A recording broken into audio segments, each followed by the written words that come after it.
Hello and welcome back to another curriculum integration tip of the week. I am actually here with one of our newest members to the curriculum integration team. Let's give it up for Amanda. Hey, hi guys. All right, so Amanda's here, so we're going to talk a little bit about FlipGrid. And we talked about FlipGrid a little earlier and kind of the different things that the camera functions, new camera functions that are out. So we're really excited to share how ESL, or from what I heard earlier, there's some other letters that she's going to kind of throw in there and kind of let us know a little bit about how they can use FlipGrid as well to help with their speaking, to help with language. And then of course, all these things that she's going to be sharing today are also can be used with just any student in your classroom.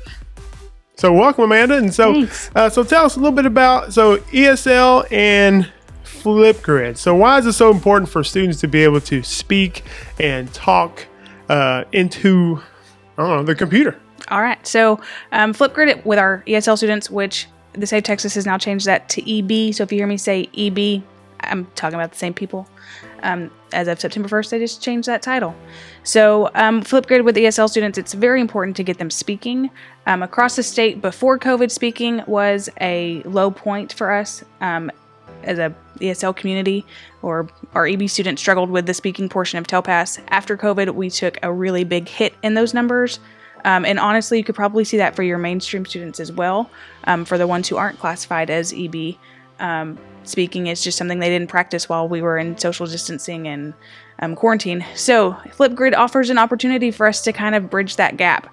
And it's especially important for our ESL students because it offers them a safe place to practice their speaking. You'll see a lot with your ESL students that they are kind of intimidated by it. And definitely don't like to do it in front of people. I don't like to do it in front of people either, like talking like that. Yeah. Mm-hmm. I feel you, me either. So FlipGrid offers them an opportunity, a safe space to do that. They have multiple attempts. They get extended wait time. All of these things we know are great practices for our EB students. They also have an opportunity where if they play it back and don't like the way they pronounced words, they can go back and have another attempt, which is not something that you can correct what you say in live speaking, but it's not really the same. So FlipGrid offers a great safe space for our students to practice that speaking portion of what they're trying to master. I love that. I love all the different opportunities that FlipGrid brings to them to bring that more personal space when it comes to being able to speak and being able to express themselves. Because you're right, sometimes they get a little apprehensive when it comes to speaking out in public. So can you share with us maybe one or two kind of activities or things that they can do or use? Sure. So a great activity for them is vocabulary. Vocabulary acquisition is something that we really try to practice with our EB students. And FlipGrid offers a great space for that. So you can use their effects tool where you type in a vocabulary word. And I am coming from a science classroom, so I'm partial to science vocabulary.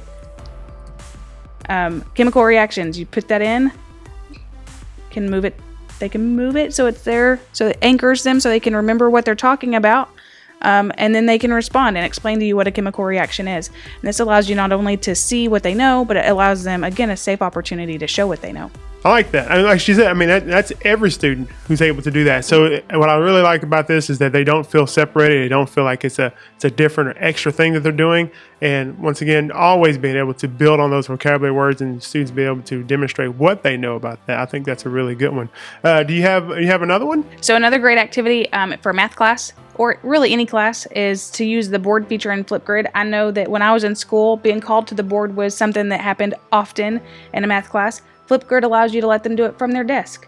So with their effects, you can click on board, throw a board to the side, or they can do this, and then they can use the pen feature to then draw out whatever it is they're supposed to show you, whether it's a math problem or whatever.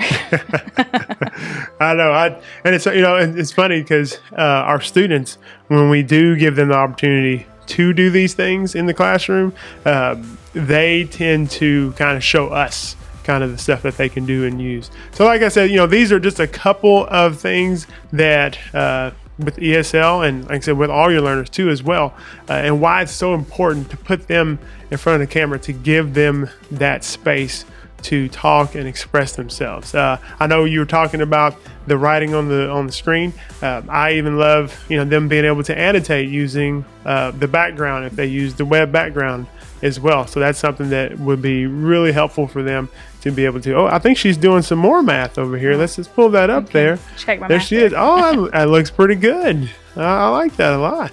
And that's something, so honestly, another thing with our ESL students is a lot of them are double dippers. And so they are in multiple programs. We have a lot of students that are advanced high in listening and speaking, but in reading and writing struggle because of a dyslexia qualification or a reading comprehension or something like that. And FlipGrid also supports those students because now they're able to show you what they know. All right. Well, we want to thank you, Amanda, for being with us today and with our curriculum team. If y'all have any questions on how you can continue to integrate FlipGrid into the classroom or any other thing that you're trying to do inside of your classroom to create those amazing learning experiences, please reach out to curriculum@robinson.k12.tx.us and we will be sure to come out and help you. Also, be sure to hit that like button and make sure you subscribe. And of course, hit that notification bell too. That way you will get notified when our next videos drop for our curriculum integration tip of the week. Have a good rest of the day.